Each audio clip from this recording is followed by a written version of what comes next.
আলাইকুম সবাইকে, স্বাগতম আমাদের ইউটিউব চ্যানেলে। আজকের ভিডিওটি আমাদের দুজনের জন্য খুবই স্পেশাল, কারণ আমরা যাচ্ছি আমাদের ড্রিম ডেস্টিনেশন সিঙ্গাপুরে। অনেকদিন ধরে এই ট্রিপের প্ল্যান করছিলাম, আর অবশেষে সেই দিনটি চলে এসেছে। কিছু ভ্রমণ শুধু নতুন একটি দেশ দেখার জন্য হয় না, কিছু ভ্রমণ হয় একসাথে নতুন স্মৃতি তৈরি করার জন্য।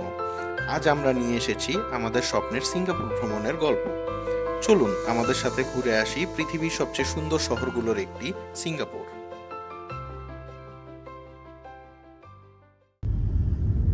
ভোরের শহরটা আজ যেন একটু অন্যরকম লাগছিল। হাতে লাগেজ, মনে অনেক উত্তেজনা, আর সামনে নতুন একটি দেশের অপেক্ষা। গাড়িতে বসে আমরা বারবার ভাবছিলাম, অবশেষে সেই দিনটি চলে এসেছে যেটার জন্য আমরা এতদিন পরিকল্পনা করছিলাম। বাড়ি থেকে এয়ারপোর্ট পর্যন্ত এই ছোট যাত্রাটাও আমাদের কাছে অনেক স্পেশাল, কারণ আমরা জানতাম আজ থেকেই শুরু হচ্ছে আমাদের নতুন কিছু স্মৃতি তৈরি করার গল্প।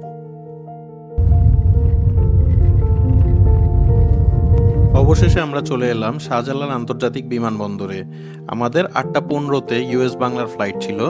আমরা দ্রুত চেক ইন করার উদ্দেশ্যে 3 ঘন্টা আগে অর্থাৎ 5:15-তে এয়ারপোর্টে এসে পৌঁছাই।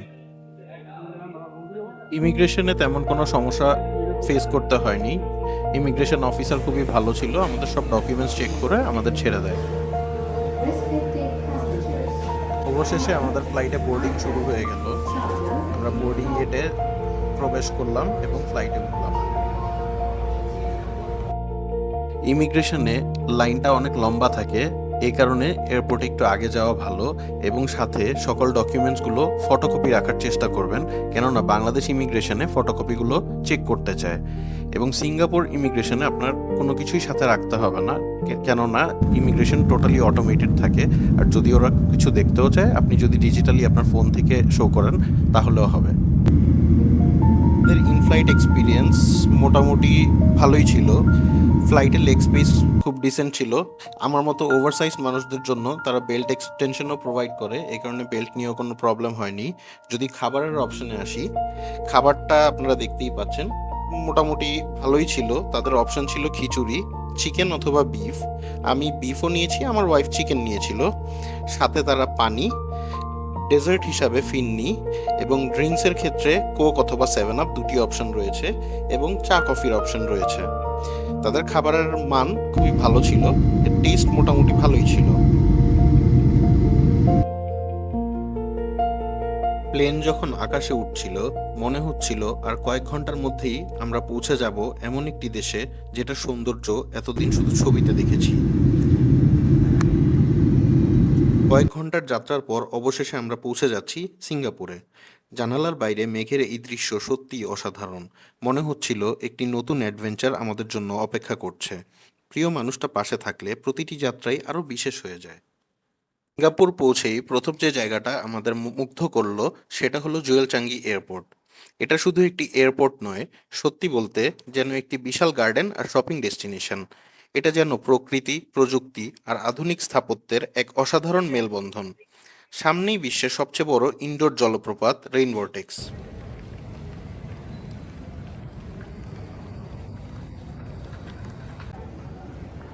আমরা ইতিমধ্যেই চলে এসেছি সিঙ্গাপুর চাঙ্গি এয়ারপোর্টে।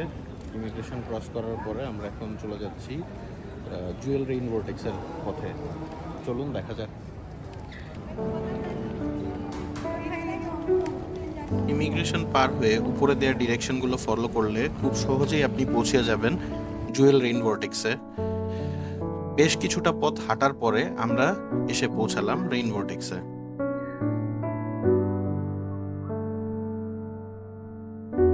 আমাদের ফ্লাইট ল্যান্ড করেছিল টার্মিনাল 2-তে, এবং রেইন ভর্টেক্স টার্মিনাল 1-এ লোকেটেড।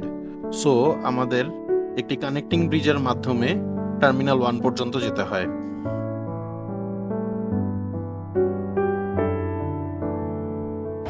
আমরা চলে এলাম রেইন ভর্টেক্সে।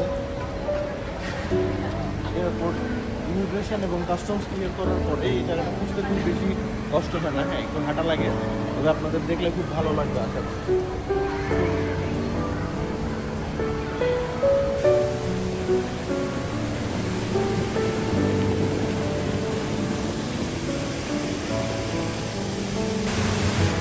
প্রিয় দর্শক, এই সেই রেইন ভর্টেক্স, বিশ্বের সবচেয়ে সুন্দরতম এয়ারপোর্টগুলোর মধ্যে চাঙ্গি এয়ারপোর্ট একটি, এবং যেটিতে রয়েছে এই রেইন ভর্টেক্সটি।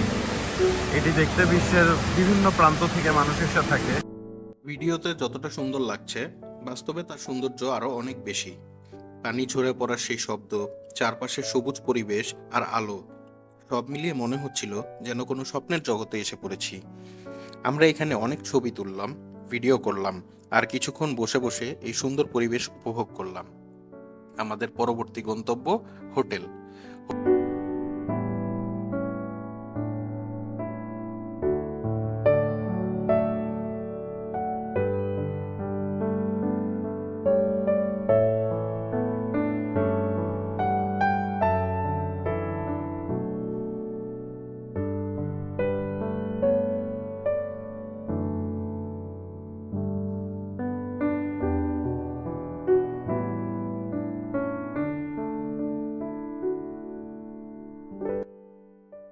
এরপর আমরা রওনা হয়ে গেলাম আমাদের পরবর্তী গন্তব্য হোটেলের পথে। সিঙ্গাপুরের ঘোরাঘুরির সবচেয়ে সহজ আর সুবিধাজনক উপায় হলো এমআরটি আর পাবলিক বাস। প্রথম দিন একটু চিন্তা হলেও কিভাবে চলাফেরা করবেন সেটা খুবই সহজ। সত্যি বলতে একবার বুঝে গেলে পুরো সিস্টেমটা খুবই সহজ। আমরা গুগল ম্যাপ ব্যবহার করে প্রতিটি গন্তব্যের রুট দেখে নিয়েছি। কোন স্টেশন থেকে কোন ট্রেন ধরতে হবে, কোথায় নামতে হবে, কখন বাস পরিবর্তন করতে হবে, সবকিছু খুব পরিষ্কারভাবে দেখিয়ে দেয়। স্টেশনে ঢোকার সময় শুধু কার্ড বা কন্ট্যাক্টলেস ব্যাংক কার্ড ট্যাপ করলেই হয়ে যায়, আর এটাতে খরচও কম পড়ে। ট্রেনগুলো সময় মতো আসে, পরিষ্কার পরিচ্ছন্ন, আর ভেতরে সবাই খুব নিয়ম মেনে চলেন। মজার বিষয় হলো প্রায় পুরো সিঙ্গাপুরেই এমআরটি আর বাসের মাধ্যমে খুব সহজে ঘুরে দেখা যায়।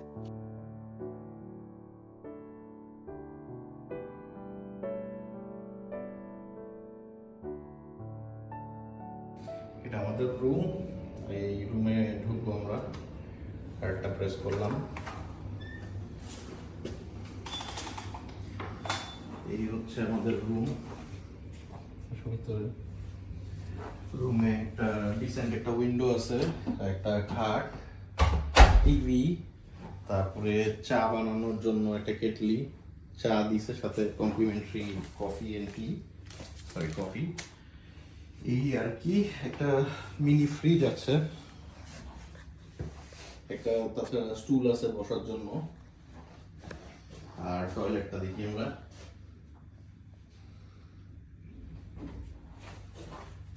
টয়লেটটা একটু ছোট, বাট ইটস ওকে।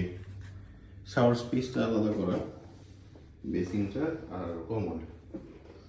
আর এছাড়া উইন্ডোর ভিউটা একটু দেখাও। উইন্ডোর ভিউটা কিন্তু অনেক সুন্দর। হ্যাঁ, উইন্ডোর ভিউটা অনেক সুন্দর। সামনে একটা মাঠ আছে, আর ওই পাশেই একদম, হ্যাঁ, একটা ফুটবল ফিল্ড। ওই পাশে একটা মসজিদ আছে। মসজিদটা এখনো কি মসজিদ আমি জানি না, আমরা বের হয়ে এক্সপ্লোর করব। Islamic centre Jamia. এই তো, হোটেলের এরিয়াটাও মোটামুটি ভালোই, আশেপাশে প্রচুর বাঙালি। আর এই তো, হোটেলের প্রাইস পড়েছে আমাদের বাংলা টাকায় ৭,৪৫৫,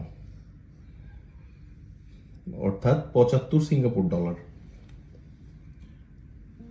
এরপর আমরা একটু রেস্ট নিয়ে বেরিয়ে পড়লাম সিঙ্গাপুর এক্সপ্লোর করতে।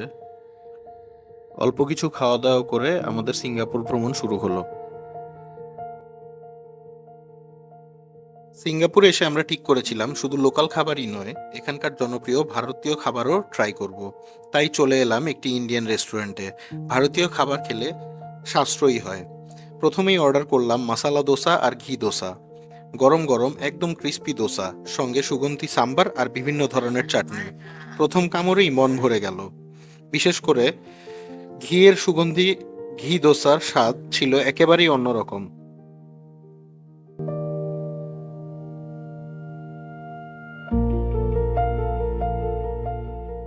আমরা বেশিরভাগ সময়ই পাবলিক ট্রান্সপোর্ট ব্যবহার করেছি।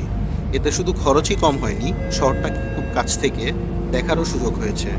বাসে জানালার পাশে বসে শহরের সুন্দর রাস্তা, সবুজ গাছপালা আর পরিচ্ছন্ন পরিবেশ দেখতে দেখতে প্রতিটা যাত্রাই উপভোগ করেছি। যদি আপনারাও সিঙ্গাপুরে ঘুরতে আসেন তাহলে নির্দ্বিধায় এমআরটি আর বাস ব্যবহার করতে পারেন। এটা শুধু সাশ্রয়ী নয়, বরং পুরো ভ্রমণকে আরও সহজ, আরামদায়ক এবং উপভোগ্য করে তোলে। রাতের বেলা শহরটাকে অন্যরকম লাগছিল। আমরা হেঁটে হেঁটে শহরটি এক্সপ্লোর করলাম এবং আমাদের পরবর্তী গন্তব্যে চলে গেলাম।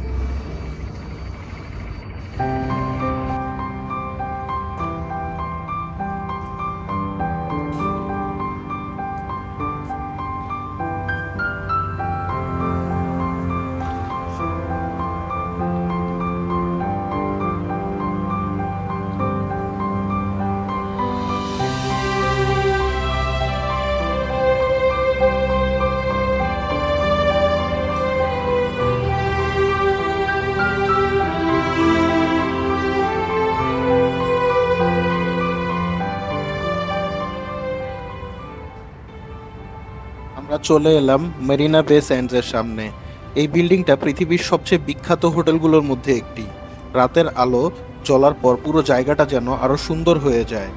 সন্ধ্যা নামতেই মারিনা বে স্যান্ডস যেন এক নতুন রূপ নিল। আলোয় আলোকিত পুরো স্কাইলাইন এক কথায় অসাধারণ। আমরা পুরো জায়গাটা হেঁটে বেড়ালাম এবং আশেপাশের সৌন্দর্য উপভোগ করলাম।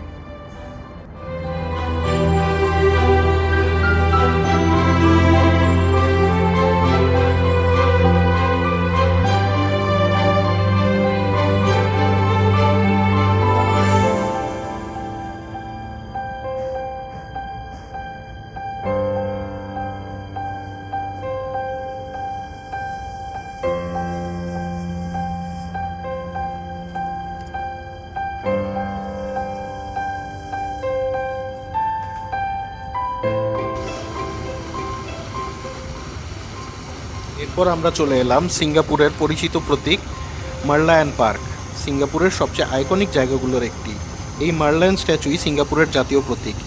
একদিকে বিখ্যাত মার্লায়ন, অন্যদিকে মারিনা বে এর মনোমুগ্ধকর দৃশ্য। একদিকে সমুদ্রের দৃশ্য, অন্যদিকে শহরের স্কাইলাইন, এক কথায় অসাধারণ।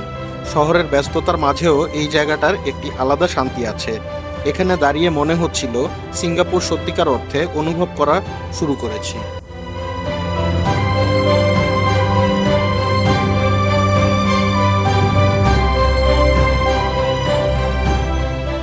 পুরো ভ্রমণে আমরা বুঝেছি ভ্রমণের আসল সৌন্দর্য শুধু জায়গার মধ্যে নয়, বরং সেই মানুষটির মধ্যে যার সঙ্গে প্রতিটি মুহূর্ত ভাগ করে নেওয়া যায়।